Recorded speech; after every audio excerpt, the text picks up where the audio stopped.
Sweeper থেকে সরাসরি husband. Wow, great Manha. So finally our Reese girl found a driver.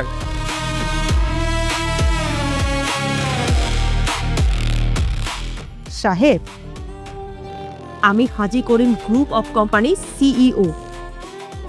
আমি এক মেয়েকে যেটা কামাই করি, তোর মতো 2 পয়সার ড্রাইভার 1 বছরে সেটা চোখে দেখে কিনা সেটা নিয়ে আমার সন্দেহ আছে। আর তুই কিনা আমাকে বিয়ে করতে চাস? এই মারহাকে বিয়ে? এই তুই ভাবলি কি করে তোর মতো এরকম সামান্য একটা ড্রাইভারকে আমি বিয়ে করব? তুই স্বপ্ন দেখিস কিভাবে? ওয়েট তার মানে আমাদের বাড়িতে ঢোকার তোর মূল উদ্দেশ্য ছিল আমাকে বিয়ে করা, তাই না? ম্যাডাম, আমি তো আপনারে কখনো বিয়ে করতে চাইনি, তার বাবাই তো আমার পছন্দ করছে। ও, তার মানে তুই বলতে চাচ্ছিস আমার হাজবেন্ড হিসেবে আমার বাবা তোকে পছন্দ করেছে, তাই তো? জি ম্যাডাম, আর সেই জন্যই আমি স্যারের সিদ্ধান্তকে অসম্মান করতে চাই না। এই, তুই হয়তো ভুলে যেতে পারিস তুই কে, কিন্তু আমি ভুলিনি। তুই একটা ড্রাইভার, আর আমার পরিচয় তোকে দ্বিতীয়বার বলতে হবে না। Look at my status. শোন, আজকের পর থেকে তোর এই চেহারা নিয়ে আর কোনো দিন আমার সামনে আসবি না। Get out of here.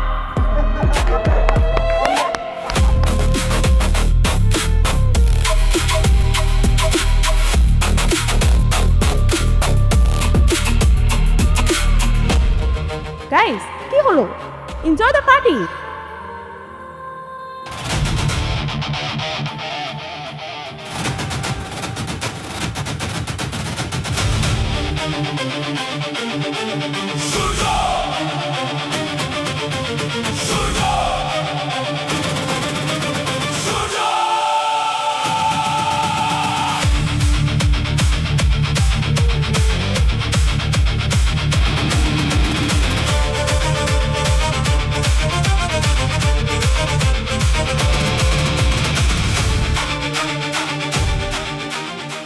কে এখন কারো মুখে খই ফুটতেছে না কি লিগা? হ্যাঁ, আরে এতক্ষণ তো অনেক কথা কইতেছিলেন, এখন কি মুখ বন্ধ কি লিগা? কথা কন। আপনারা সবাই এই মাইয়াটারে চিনেন যে এই মাইয়াটা কার মাইয়া, কিন্তু এই মাইয়াটা কার বউ হইতে যাইতাছে সেটা আপনারা এখনো জানেন না। একটা কথা কান খুইলা শুইনা রাখে, জনাব হাজী করিম আমার হবু শ্বশুর, আর তার সম্মান নিয়ে খেলার আগে আমার লগে খেলতে হইব। আপনাগো সবার ভাগ্য খুব ভালো যে আমি আপনাগো লগে শুধু কথা কইতে আইছি, তা না হইলে তাই মোটু পাতলো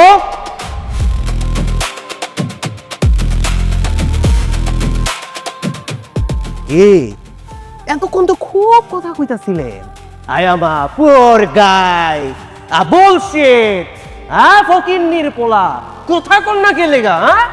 কথা কন। একদম জানে ভাই হারাম।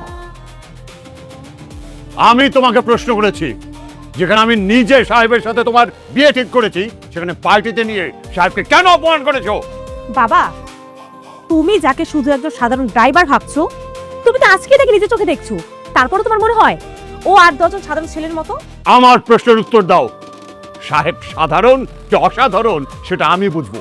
আমার মেয়ের আচরণ যদি আমার সম্মান নিয়ে প্রশ্ন তোলে, সেটা আমি কখনো বরদাস্ত করবো না। আমার না। কিন্তু বাবা, তুমি জানো না আজকে পার্টিতে কি হয়েছে? তো কি হয়েছে বলো? বাবা জানো? আই সাহেব, চুপ করে দাঁড়িয়ে আছো কেন? তুমি বলো আজকে বাড়িতে কি হয়েছে? কি হলো বলো। স্যার, সত্যি বলতে আমি নিজেও বুঝতে পারি নাই ম্যাডাম আমার ওই জায়গায় নিয়ে এরকম একটা পরিস্থিতির মধ্যে ফালাইবো। তার মানে আগের থেকে তুমি কিছুই জানতে না? না স্যার, ম্যাডাম আমারে কইলো ওনার লগে পার্টিতে যাইতে হইব। আমি তো স্যার সরল মনে গেছি, কিন্তু যাওয়ার পর যখন ওনার বন্ধু বান্ধবরা আমার অপমান করে কথা বলা শুরু করলো, তখন আমি বুঝতে পারছি যে ওনার উদ্দেশ্যটা অন্যরকম ছিল। বাবা, ম্যাডাম দয়া করে আমার একটা কথা কইতে দেন। স্যার, আমি তো স্যার আপনার বাড়িতে কাজ করি, আমার সম্মান মানে স্যার আপনার সম্মান। আর তাছাড়া ম্যাডামের সাথে আপনি আমার বিয়া ঠিক করছেন, ওই ভরা মজলিসে যদি সবার সামনে আমি অপমানিত হইতাম, তাহলে স্যার এই সাহেব অপমানিত হইতো না, অপমানিত হইতো আপনার বাড়ির মেয়ের জামাই। আর সেই অপমানটা হাজী করিমের অপমান। আর সেই জন্যই স্যার আমি কোনো কিছু না ভাইবা উত্তরটা দিছি, কারণ আমার মাথায় তখন একটা বিষয় ঘুরতেছিল, আমার স্যারের সম্মান যেন কোনোভাবে মাটিতে মিশা না যায়। বাবা, ওর একটা কথা বিশ্বাস করবে না, ও মিথ্যা কথা বলছে। বাবা, মানহা, ছেলেটা তার নিজের অপমানের কথা চিন্তা না করে তোমার বাবার সম্মানের কথা চিন্তা করেছে। সেই কথাটা তুমি একবারও ভেবে দেখেছো? মা মা তোমরা বুঝতে পারছো না মা, ব্যাপারটা তো সহজ না। সহজ না তো কঠিনটা কি? ছোটবেলা থেকে তুমি আমার কাছে যা চেয়েছো আমি সব দিয়েছি, কিন্তু একটা জিনিস আমি তোমাকে দেইনি, সেটা হচ্ছে আমার সম্মান। তোমার বাবার সম্মানে দাগ লাগাবে সেই অধিকার আমি তোমাকে দেইনি। Mind it. বাবা তুমি কি সত্যিই মনে করো? আমি মনে করি আজ এই মুহূর্ত থেকে তোমার সাথে এই বিষয়ে আমার কোনো কথা হবে না। আমি সিদ্ধান্ত নিয়েছি সাহেবের সাথে তোমার বিয়ে হবে তো হবে, কারণ হাজী করিম যখন মুখ দিয়ে কোনো কথা বলে তা বদলাবে না, কারণ আমার বাবা এক, আমার জবান এক। মানহা, সাহেব, আমার সম্মান বাঁচানোর জন্য তোমাকে অসংখ্য ধন্যবাদ।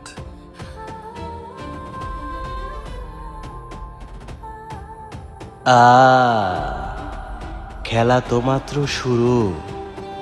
মানহা, তোমারে বিয়া না করা পর্যন্ত আমি শান্তি হইতাছি না। এইসব আমার সাথে কি হইতাছে? আমি যাই করি না কেন তার জন্য তাই ববি তুই। ওই লোকটা কি এই বাড়িতেও ঢুকে গেছে? তুই যেখানেই থাকবি তোর সাথে সাথে ছায়া হয়ে থাকবো আমি। জানি না কি ভুল করছিলাম, এরকম একটা প্যাসে পড়ে গেলাম। তোর ভুল একটাই, তুই দেখতে অবিকল আমার মতো। এতদিন শুধু আমার উদ্দেশ্য ছিল তোরে সরানো, কিন্তু এখন আই ফর ই না।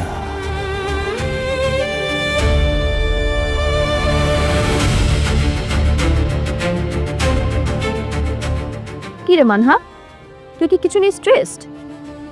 না তেমন কিছু না। আচ্ছা তুই আমাকে একটা কথা বলতো, এই যে মানুষ যে বলে অবিকল একই রকম দেখতে এই পৃথিবীতে 7 জন মানুষ হয়, এটা কি আসলে সত্যি? বায়োলজিক্যালি টুইন হলে পসিবল, বাট রেয়ার। কেন, তুই কেমন কাউকে চিনিস?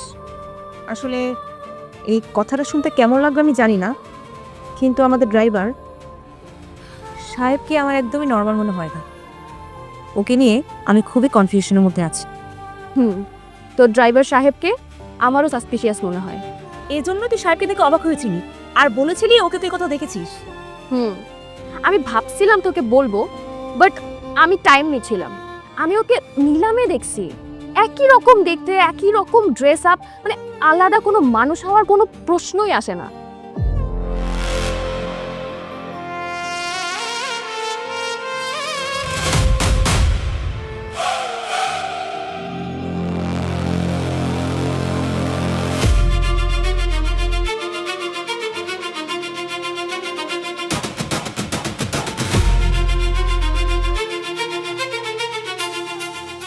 কি 100 কোটি? সিরিয়াসলি? হ্যাঁ, এই জন্যই আমি এত অবাক হচ্ছিলাম সেই দিন। আমার মনে হয় তুই ওকে একটু যাচাই বাছাই করে দেখ। আই থিঙ্ক ওর মধ্যে অ্যাকচুয়ালি কোনো ঝামেলা আছে।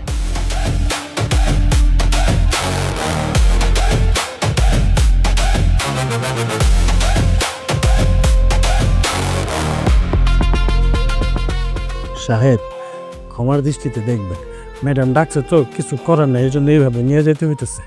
আসো ম্যাডাম, এই যে সাহেব নিয়ে আসছি। কি ব্যাপার ম্যাডাম, এই সময় আমার সাদে ডেকে নিয়ে আসলেন যে?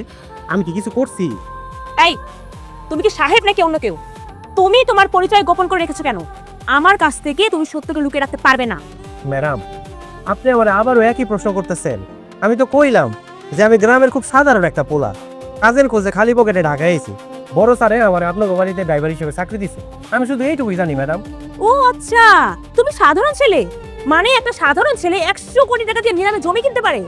এই এটা কি কোনো সাধারণ ছেলে কাজ? ভূগোল বুঝো তুমি আমাকে? মানে? এই একদম ওভার অ্যাক্টিং করবে না আমার সামনে, বুঝতে পারছো? আচ্ছা ম্যাডাম, আপনি একটা সহজ বিষয় কেন বুঝতেছেন না? আমার পকেটে যদি 100 কোটি টাকাই থাকবো, আমি কি লেগে আপনার বাড়িতে কামলা দিমু? আরে সেজন্যই তো আমি তোমাকে জিজ্ঞেস করতেছি তোমার উদ্দেশ্যটা কি? তুমি কেন আমাদের বাড়িতে আসছো আর কি চাও আমাদের থেকে তুমি? পাতলু, ম্যাডাম তো জানে না ওর আসল পরিচয় কি। সাহেব কিন্তু একটা জিন। বস, যখন ধরবো তুমি ঠিকই বুঝবো। হ্যাঁ। ম্যাডাম, আপনি শুধু শুধু আমার সন্দেহ করতেছেন। আমি কোনো নিলামে টিলামে যাই নাই। আমি বিষয়টা বুঝতে পারছি, মানে এখন আমার কাছে বিষয়টা পুরো পরিষ্কার। স্যারে তো আমার লগে আপনার বিয়েটা ঠিক করছে, আর সেই জন্য আপনি আমার লগে এরকম করতেছেন। তো ঠিক আছে, আপনি যদি আমার বিয়েটা করতে নাই চান, আপনি স্যারে কয়ে দেন। জোর করে তো সংসার হয় না ম্যাডাম। আরে বিয়ে তো প্রশ্নই আসে না। আমার বাবা আমাকে বিয়ে করতে বলেছে বলে কি আমি তোমাকে বিয়ে করব? আমি বিয়ে করব কি করব না সেটা একান্ত আমার ব্যক্তিগত ব্যাপার। আর তোমাকে আমি এখন যেটা জিজ্ঞেস করেছি সেটার উত্তর দিবে তুমি। ঠিক আছে ম্যাডাম, আপনার সত্যিটা জানতে চাইতেছেন তো? আমি আপনার সত্যি কইতাছি, আমার মতো চেহারার আরেকজন লোক এই শহরে আছে, যে আমার চেয়ে অনেক প্রভাবশালী, অনেক টাকা পয়সা, অনেক ক্ষমতা, আর তার লোকে আপনারা আমার গুলাই ফেলতেছেন ম্যাডাম। আরে এ আবার কোন নতুন নাটক শুরু করলে তুমি? একই রকম দেখতে দুজন মানুষ, এটা শুধু রূপকথার গল্প বা সিনেমাতেই মানায়, বাস্তবে না। ম্যাডাম, আমার কথাটা বিশ্বাস করেন, আমি আপনার লোকে মোটেও নাটক করতেছি না। আমি নিজের চোখে ওই লোকটাকে দেখছি। ও দেখো, তোমার সঙ্গে কথা বলা মানে আমার সময় নষ্ট করা। বাট রিমেম্বার সাহেব, যেদিন আমি তোমার আসল পরিচয় খুঁজে বের করতে পারবো, তুমি যেই হও না কেন, আমি তোমার কি অবস্থা করব সেটা আমি নিজেও জানি না।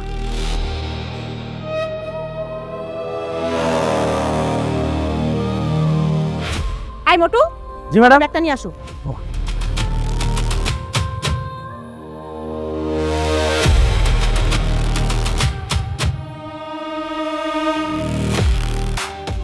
আহা, তুমি থামো, আমি বলছি।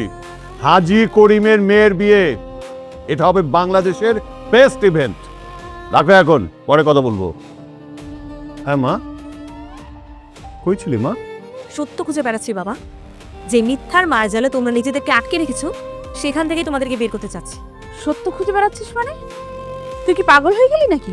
পাগল আমি হইনি মা, পাগল হয়েছে তোমরা দুইজন।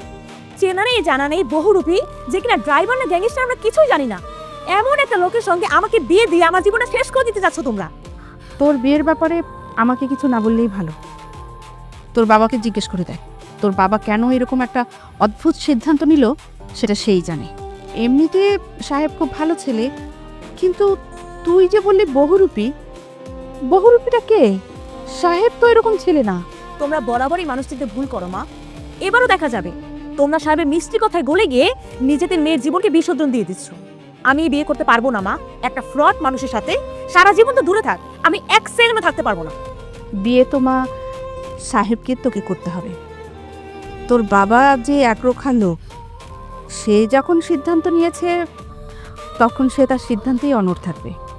আর ওই সহজ সরল ছেলেটা কি এমন দোষ করেছে শুনি? কি সহজ সরল ছেলে? সাহেব 100 কোটি টাকা দিয়ে নিলামে প্লট কিনেছে, আমার ফ্রেন্ড নিজ চোখে দেখেছে।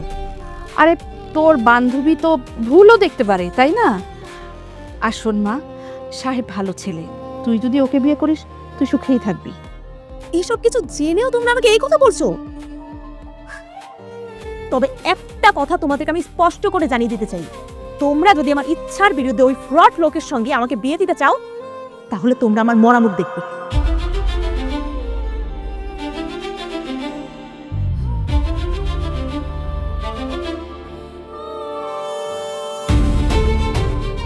সাহেব, জি স্যার। কালকে আমার একটা মিটিং আছে, ওই মিটিংয়ে তুমি অ্যাটেন্ড করবে, ঠিক আছে? স্যার, এটা কেমন কথা কইলেন? আমি এলাম সামান্য একজন ড্রাইভার মানুষ, আপনার লগে মিটিংয়ে যায় আমি কি করবো স্যার? এই ছেলে, এই মিটিংয়ে গিয়ে তুমি কি করবে মানে? আরে দুদিন বাদে তুমি হাজী করিমের মেয়ের জামাই হতে যাচ্ছ, সো আমার কোম্পানির সব দায়িত্ব তো তোমাকে নিতে হবে, তাই না? তাছাড়া লাস্ট মিটিংয়ে তুমি যা দেখিয়েছো, তারপর থেকে তো এই মার্কেটের সবাই আমাকে ভয় পায়। আরে মার্কেটের কথা বাদই দিলাম, এই ইন্ডাস্ট্রির কিং বিজনেসম্যান রেহান চৌধুরী, তার সব বিজনেস ডিলস তো এখন আমার সাথে হচ্ছে, কাজ করে কুলোতে পারছি না। শোনো, কালকের মিটিংয়ে তুমি আমার সাথে থাকবে, এবং যদি কেউ কিছু বলে তাহলে ওই যে লাস্ট মিটিং এর মতো একটা হুঙ্কার ছেড়ে দিবে। কিন্তু স্যার আমি তো আর কোনো কিন্তু না, কালকের মিটিংয়ে তুমি আমার সাথে থাকছো, এবং সেটা আমার জামাই হিসাবে। ওকে, রেডি থেকো।